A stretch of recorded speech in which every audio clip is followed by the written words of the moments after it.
السلام علیکم ورحمۃ اللہ وبرکاتہ۔ تمام تعریفیں اس لم یزل کے لیے جس کے قبضے قدرت میں تمام انسانوں کی جانیں ہیں۔ عزیزان، شیطان ہمیشہ انسان کے اوپر مسلط ہوتے ہیں، اور جو بھی انسان اچھا کام کرتے ہیں شیطان اس کو بگاڑ دیتے ہیں۔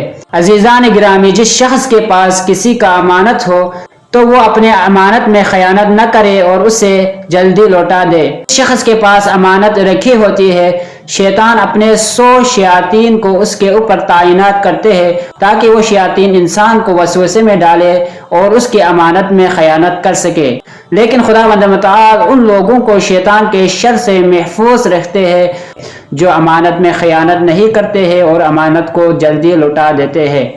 امام جعفر صادق علیہ السلام کے قول کے مطابق اس شخص نے بھی امانت کو جلدی لوٹا دی، گویا اس نے جہنم کے 1000 فندے اپنے گردن سے اتار دی۔ اس لیے ضروری ہے کہ امانت کی خیانت کیے بغیر مالک کو جلدی سے اپنا امانت لوٹا دے۔